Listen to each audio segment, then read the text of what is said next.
За 32 настай эмэгтэй болон 16 настай охиныг хэрцгийгээр хөнөөсөн хэрэгт шүүгдэгчээр татагдсан давд орж нарын хэргийн шүүхийн урьдчилсан хилцүүлэг өнөөдөр боллоо. Урьдчилсан хилцүүлгээр давд орж ган эрдэнэ, номин эрдэнэ нарт авсан цагдаа хорих, таслан ширгийлэх арга хэмжээ, инх сайханд авсан хилээр гарах, хязгаарлалт тогтоох арга хэмжээг хэвээр нь үлдээсэн байна. Мөн шүүх хуралдааныг энэ сарын 22-нд тавуулжээ.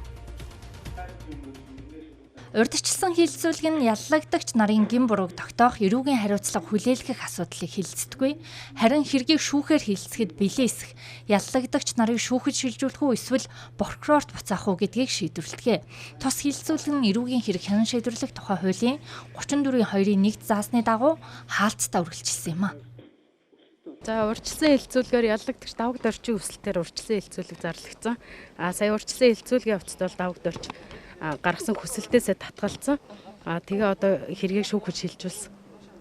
Тийм шийдвэр гарлаа да. Давд орчийн үед ямар хүсэлт гаргасан юм бол? Урьдчилсан хилцүүлэг хийх хүсэлттэй байна гэсэн боловч сая энэ юун дээр урьдчилсан хилцүүлэг зарлагдахад бол өөрийн хүсэлтээсээ татгалцсан. Яг хүсэлтэн дээр бол тодорхой юм бичээгүй байсан. Хэргийг иргэн сануулвал Чингэлтэй дүүргийн 20 дугаар хороонд оршин суух 20 настай давд орж нь 16 болон 32 настай хоёр эмэгтэй хүнөж гэмт хэрэгээ нуун дарагдуулахын тулд амь хохирогчдын цогцыг чимдаан хувцсны шүгээнд хийж нуусан ноцтой хэрэгүүлсэн тогтогдсон юм. Улмаар прокуророос давд орж инх сайхан нарыг эрүүгийн хуулийн холбогдох хэд хэдэн залтаар яллагдагчаар татан хэргийг шүүхэд шилжүүлсэн ч өмнө нь шүүхээс нэмэлт мөрдөн шалгах ажиллагаа явуулах шаардлагатай гэж үзэн прокурорт буцааж байсан. Мөн хохирогчоор татаад байсан номин эрдэнэ, ган эрдэнэ нарыг яллагчаар татсан түүхтэй.